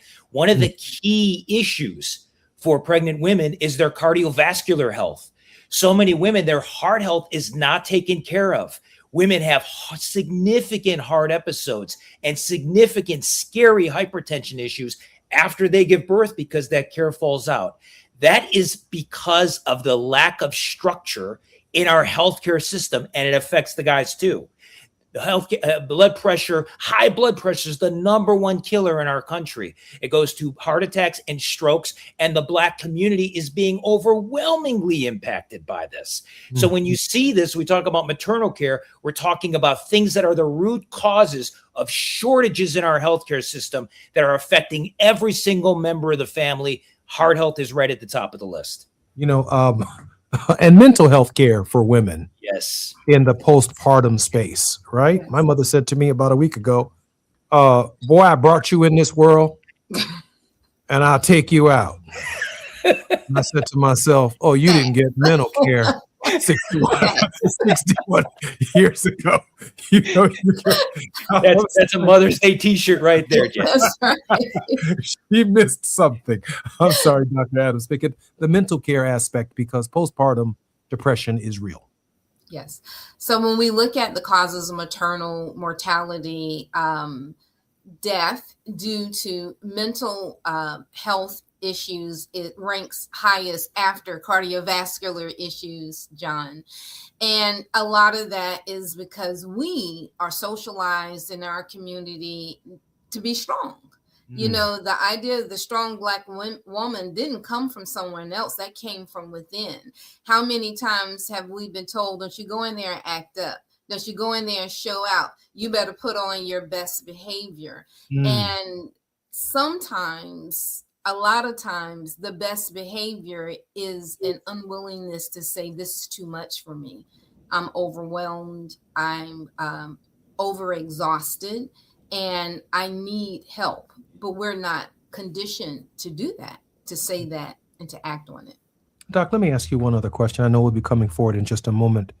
We've been talking about maternal care for women who have children, both before and after. But these women are not responsible for making a child themselves. No. It's impossible. So what is the role of men in this kind of collective, if you will, understanding, this collective therapy, this process that we are giving birth, that you're not giving birth by yourself, that you don't need to care yourself. We sick, mama. No, we're sick together, Dr. Adams Pinkett. Yeah, this last fall, I spent some time actually speaking at a number of Black fraternities about women's health. Because the saying, if mama's not happy, nobody's happy. But these men did not know how to support the women in their reproductive journey, because reproductive health is just considered a taboo subject in our community. And I found it very interesting when I was actively delivering babies that Black women tended to attend their prenatal appointments alone. If I looked at always, I would say other ethnicities always had a partner, where it was their partner, a mother, an auntie, usually their partner. But most Black women attended their prenatal visits alone. Their partner would attend when it was time to find out the gender. But that's pretty much it. And so I was meeting some dads for the first time at delivery, but I really did not ascribe a neglectful attitude towards it. I felt that, again, the men in our community have been conditioned to take care of the family. It's not realistic or real reason to miss work, to actually invest in this, because our men were taught that that's woman's work, and we need to make sure that we can provide for her. And so part of this is making sure we tap into the men in our community and say, okay, part of the mental health is making sure that you're there emotionally for your partner, as well as physically and financially. I'm sad in this moment, because I've seen men, and to the extent that I have two children and experienced it myself, she tells you that she's pregnant, and you go have a cigar, go have a drink, and start preparing for the next 18, 21, or lifelong expectation of raising a child. There's no book on this, by the way. Ain't no one prepared you for it. My daddy came from a broken home. My mother came from a broken home. These are public issues, and so you're always trying to figure out what is the piece that you missed. And for you to categorize, which is just shocking to me, that Black men are not part of that process until gender reveal. Wow. That is so difficult for me to come to terms with, but that's about right. That's about when we show up. I'm Jesse Jackson Jr. You've been listening to the Jesse Jackson Jr. Show. Our very special guest, Dr. Donna Adams-Pickett, board certified OBGYN, and John Diggles, a strategic consultant in the healthcare space. Our very special guest. We're talking about maternal care. More on KBLA Talk 1580 when we come forward.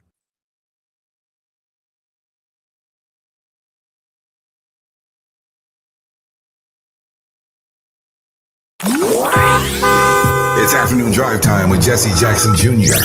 Only on KBLA Talk 1580.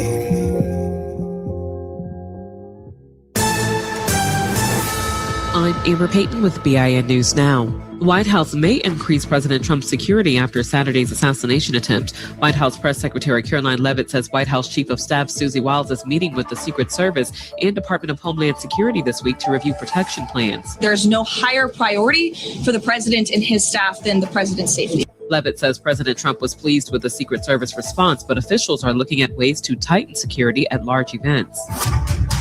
Former President Barack Obama is urging Americans to reject political violence after the shooting at the White House Correspondents' Dinner.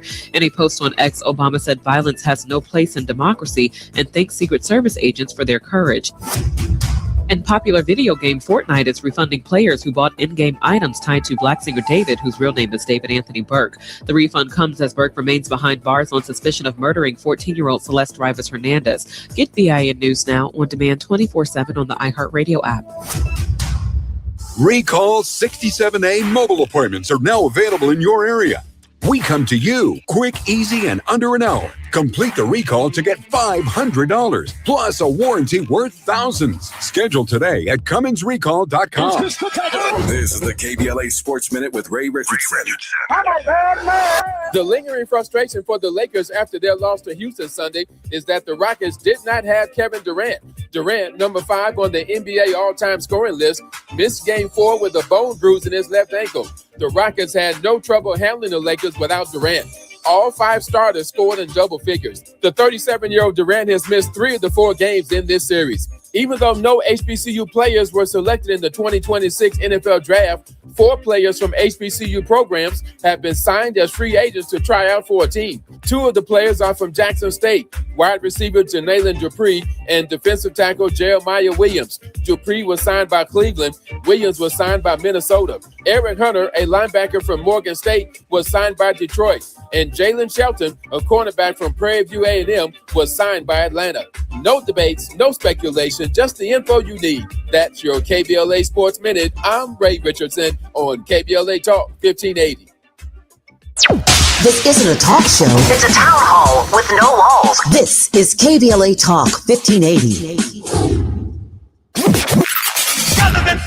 In a world full of noise, one station keeps it real. KBLA Talk 1580, where the conversation goes deeper, the voices sound like yours, and the issues that matter most to our community take center stage. Progressive, powerful, unapologetically us. Whether you're driving through this city or tuning in from your home or office, join the public square. KBLA Talk 1580. Your home for talk that enlightens, encourages, and empowers. Listen live on our free KBLA 1580 app, on our website at KBLA1580.com, or on your radio dial at 1580 AM. Unapologetically progressive. I need a little range, step to the range. There's a new flavor in town, the Jalapeno Ranch Club at Chick-fil-A, with that juicy Chick-fil-A original spicy or grilled chicken, a buttermilk ranch bun, candied bacon, pepper jack cheese, and jalapeno ranch sauce. It's got big ranch vibes with a little heat.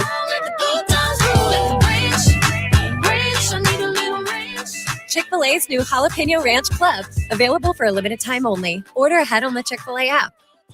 My name is Cynthia Mitchell. I've been an emergency room nurse in Los Angeles County for 25 years. I've been there through every fire season, every outbreak, every earthquake.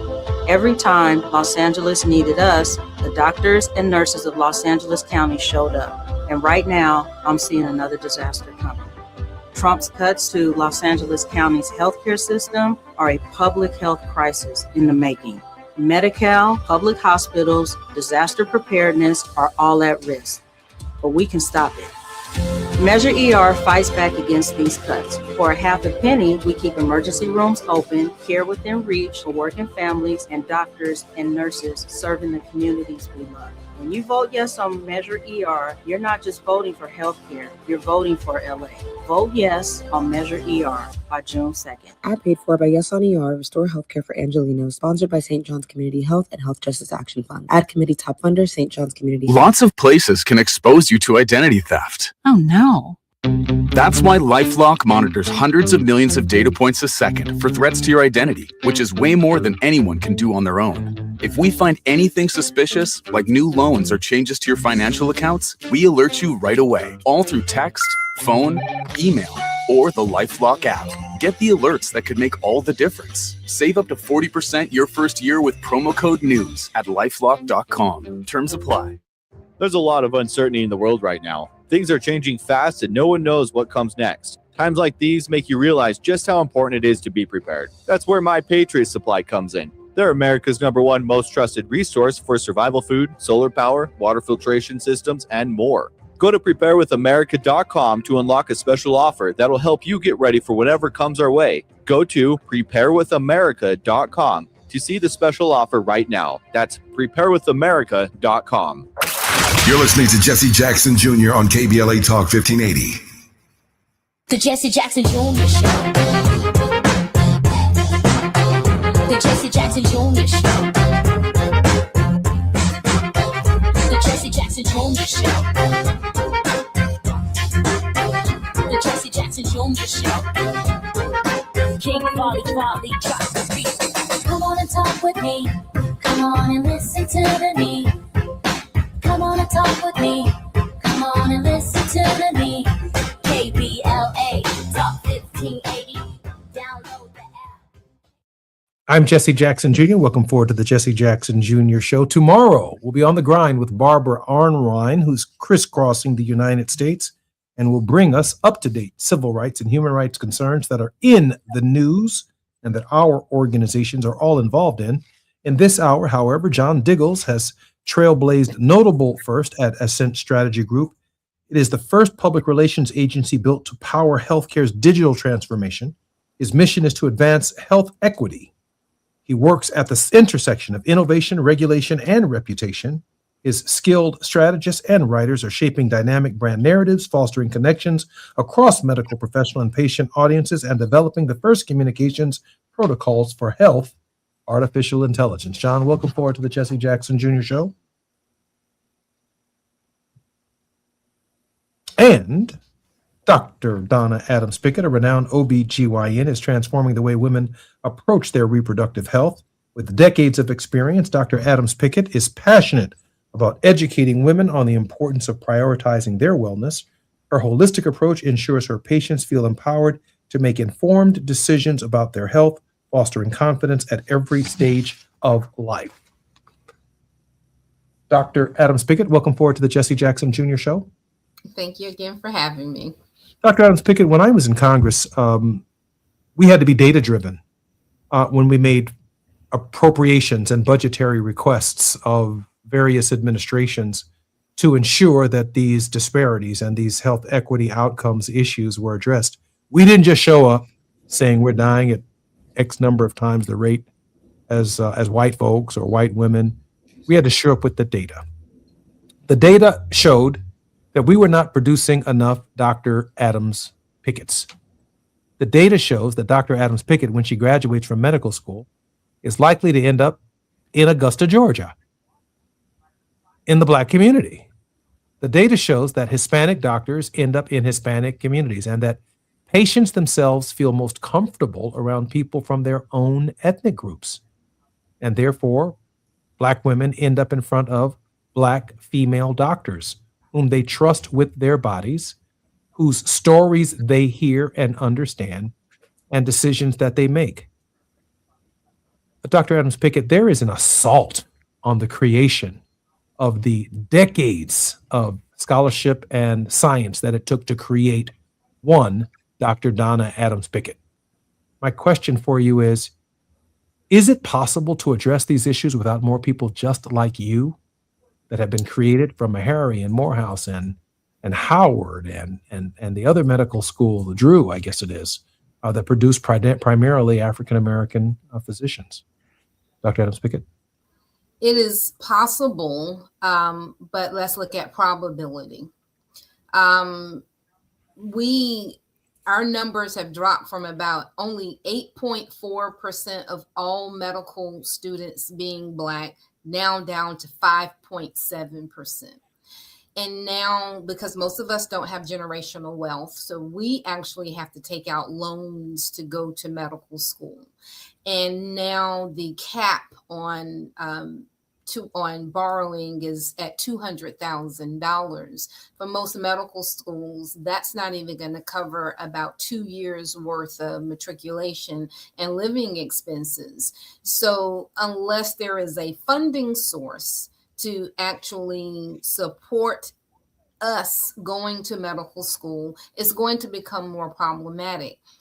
In my medical school class at Emory, about 40% of the students in that class had parents who had attended Emory Medical School. They had not only the generational wealth, but they also had the legacy status to allow them to get into a very competitive medical school. Most of us don't have the legacy status and we don't have the generational wealth. And so unless we do something about that, I don't feel optimistic to improve. John, the doctor's pointing a path to a major gap that needs to be filled, both federally and in terms of state. Now, I understand that the federal government can take initiative in these areas.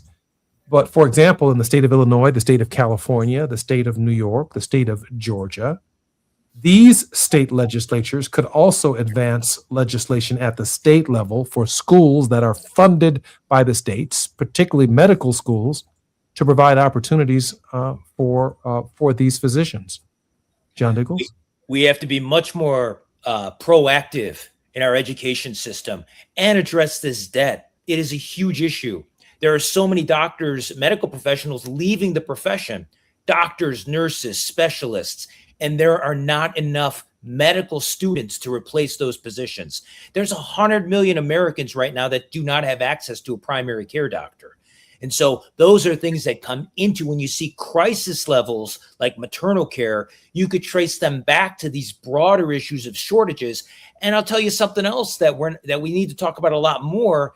The crackdown on visas and immigration has blocked a lot of immigrants from coming in. A lot of underserved areas are served by immigrant physicians. Immigrant physicians make up 25% of the primary care physicians in our country. So when you cut a visa program off, you're cutting off the pipe flow of great doctors and medical students from around the world that helped us address the healthcare disparities and gaps that are afflicting so many of our communities.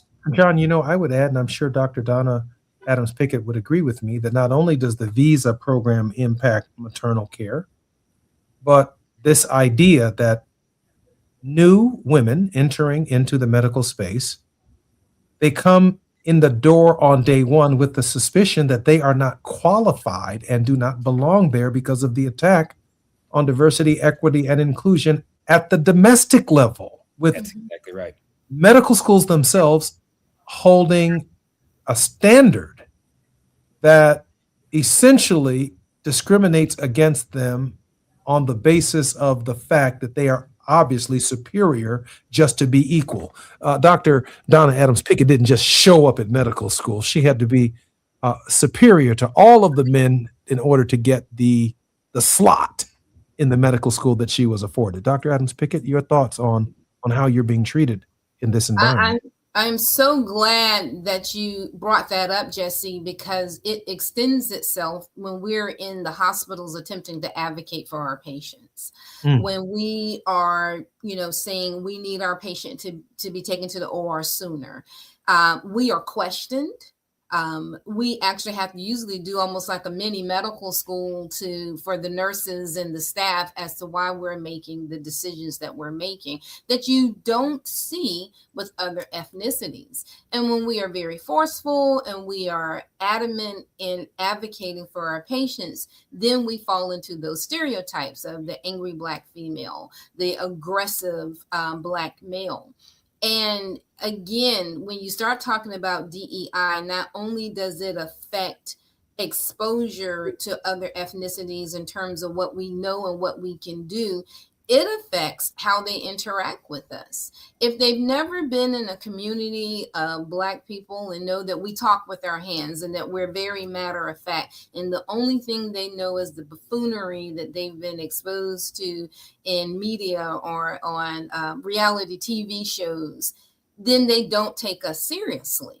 So when we limit the exposure to all types of Black folks from all types of backgrounds, then we limit exposure to the diversity of who we are.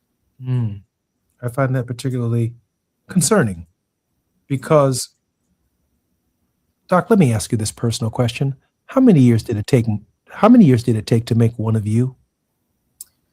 It took about 19 years, to be honest, because not only did I have to do 4 years of undergrad as a first generation college student, working 3 jobs in order to go to school, but then 5 years of a PhD program, 2 years of a postdoctoral fellowship, 4 years of a residency, and then was able to sometimes be taken seriously, but many times not. And to be slapped in the face with being called unqualified is just too much. I'm Jesse Jackson Jr. You're listening to the Jesse Jackson Jr. Show. Our very special guest, Dr. Donna Adams-Pickett, board-certified OBGYN, the best that the country's ever produced, right here on KBLA Talk 1580. More when we come forward. While you're stuck in traffic, we can at least bring you up to speed on the news of the day. You're listening to Jesse Jackson Jr. only on KBLA Talk 1580.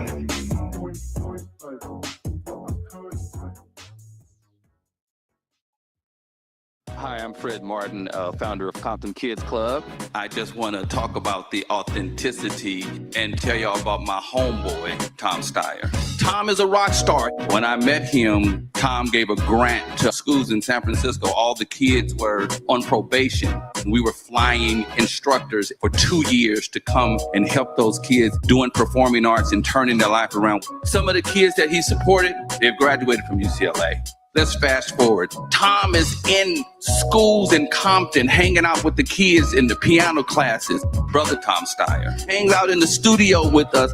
These are the seeds that he's planted. This has nothing to do with elections. What's coming out of his mouth is not a campaign speech. It's authentic. And when he say he walks away from a business because he want to do his values, he ain't making that up because he's running for governor. This man is real.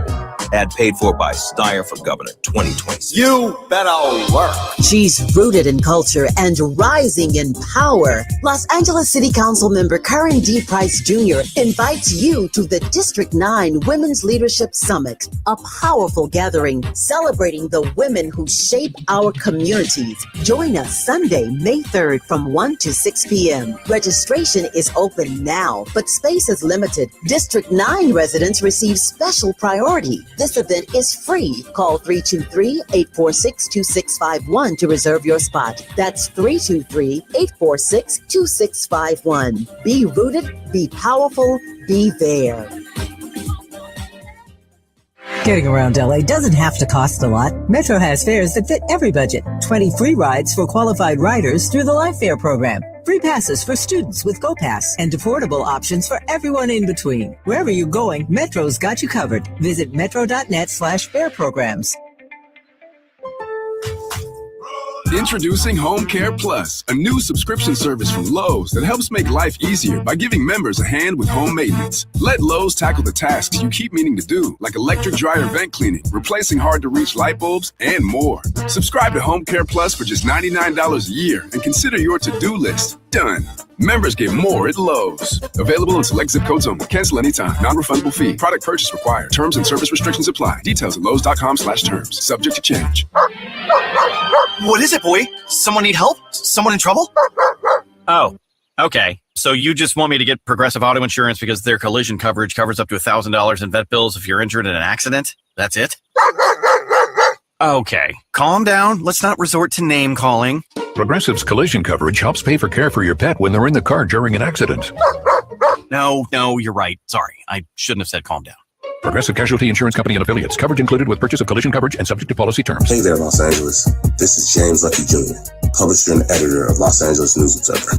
Are you hungry for news that matters to you in the African-American communities of Los Angeles? Well, buckle up, because we got the scoop you've been craving. Stay in the know and never miss a beat with our free weekly publications conveniently available near you. Or hop on the digital wave and become an exclusive subscriber at OGNSC.com. Don't forget to join the party on Instagram and Twitter at OGNSCINC for behind-the-scenes access and sizzling updates. No more FOMO. Let's stay informed, connected, and empowered together. KBLA Talk 1580. We've got a lot to talk about. KBLA Talk 1580, connecting you with services and solutions. The midterm elections are upon us. It is voting season once again. Common Cause's motto is fighting for the democracy we deserve. In service of that goal, Common Cause puts its state and national policy expertise, massive network of grassroots supporters, and nonpartisan approach into action to strengthen our democracy against the challenges we face today. They work at every level of government on priorities that impact each of our lives, like defending the right to vote, limiting big money's influence on our elections, holding public officials accountable, and more. Common Cause is a nonpartisan grassroots organization dedicated to upholding the core values of American democracy. They seek to empower all people to make their voices heard in the political process. This election may be the most important one ever. If you'd like to make a donation or volunteer in service to the Constitution, please visit commoncause.org. That's commoncause.org. This is a community call to action from KBLA Talk 1580.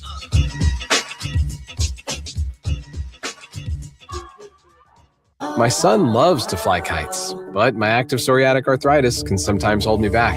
Now with Skyrizi to treat my skin and joints, I'm ready to go. Skyrizi, risankizumab Riza, a prescription-only 150 milligram injection for adults, helps with less joint pain, stiffness, swelling, and fatigue. For those who also have plaque psoriasis, 90% clearer skin is possible with just 4 doses a year after 2 starter doses. Don't use if allergic to Skyrizi. Serious allergic reactions and an increased risk of infections or a lower ability to fight them may occur. Before treatment, your doctor should check for infection and tuberculosis. Tell your doctor if you have an infection or symptoms such as fever, sweats, chills, muscle aches, or cough, or if you plan to or recently received a vaccine. With Skyrizi, there's nothing like clearer skin and better movement, and that means everything. Ask your doctor about Skyrizi today and visit skyrizi.com or call 1-866-SKY-RIZZI to learn more. Now back to more of Jesse Jackson Jr. on KBLA Talk 1580. The Jesse Jackson Jr. Show. The Jesse Jackson Jr. Show. The Jesse Jackson Jr. Show. The Jesse Jackson Jr. Show. King Volley, drop the beat. Come on and talk with me. Come on and listen to the me. Come on and talk with me. Come on and listen to the me. KBLA Talk 1580. John Diggles has trailblazed notable first while serving as a catalyst for growth. Ascent Strategy Group's clients get the industry's top subject matter expertise, collaboration with key opinion leaders, and measurable return on investment.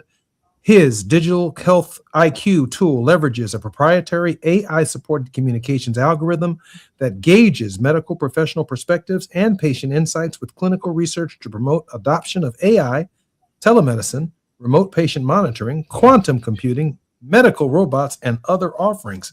John Diggles, welcome forward to the Jesse Jackson Jr. Show. Jesse, it's good to be with you and good to be with the doctor.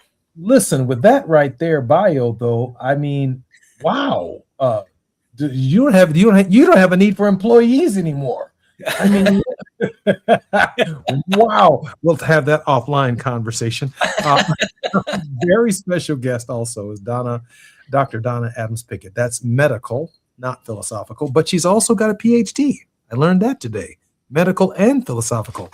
And my producer said, now look at this, Jesse. Here is a sister who has had to be overqualified to be qualified.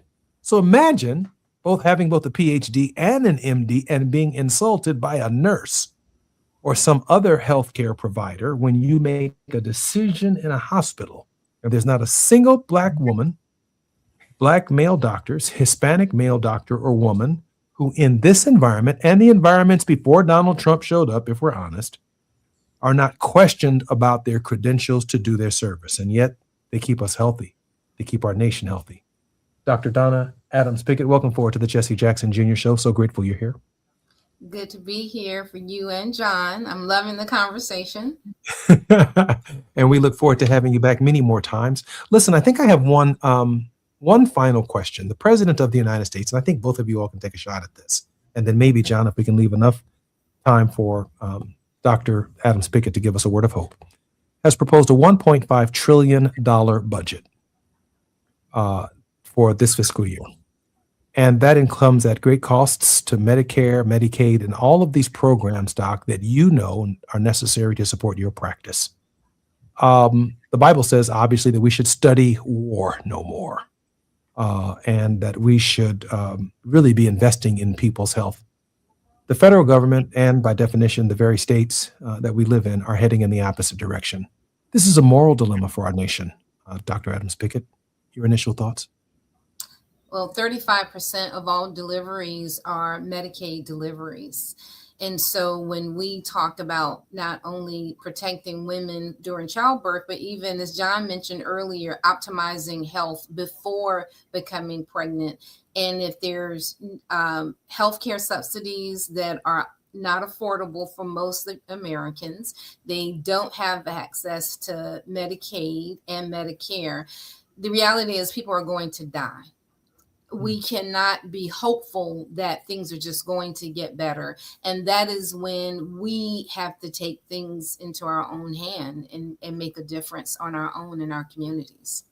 Doc, thank you. John, $1.5 trillion would go a long way towards closing disparities in our nation and creating a better world. John?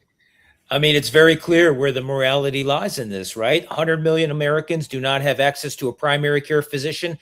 Half of our counties, U.S. counties, are heart health deserts. A third of our U.S. counties are maternal care deserts. And all of that exists before they even start hitting and retracting. I mean, we haven't even seen the healthcare cuts come all the way through on Medicare and Medicaid from the big, beautiful bill that passed last summer. So now the new budget that's on there is further cuts. It's very clear. Not only are people going to die, as the doctor said, lives will be changed, altered, and reduced because the healthcare access is not there, and we have not made it enough of a priority. Dr. Donna Adams Pickett, board certified OBGYN. We always ask our guest to give us a word of hope. And I must share with you that when I was in Congress, even though I am a seminary graduate, I always saw myself in ministry. Just as I see you in ministry as a physician, caring for the sick and transforming their lives. Doc, can you leave us with a word of hope? Jesse, that we as a community have lived in hopeless time. It does not need to utilize our churches.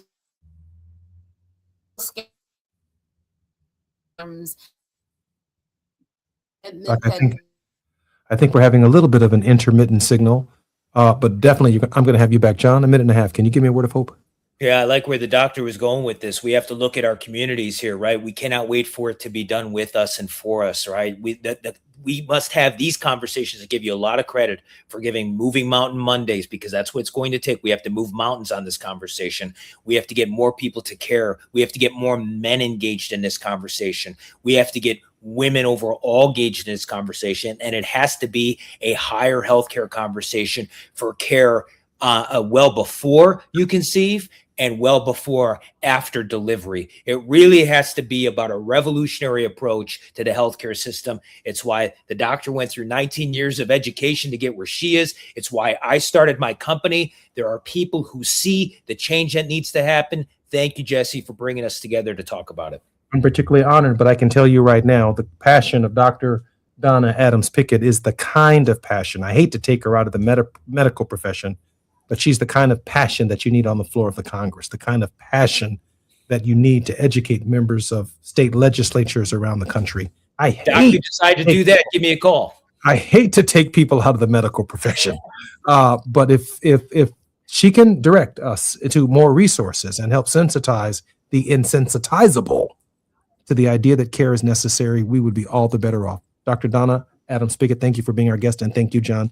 I'm Jesse Jackson Jr., listening to the Jesse Jackson Jr. Show tomorrow, Tenacious Tuesdays with Barbara Arnwine. I'm Jesse Jackson Jr. More when we come forward on KBLA Talk 1580. KBLA 1580 Santa Monica.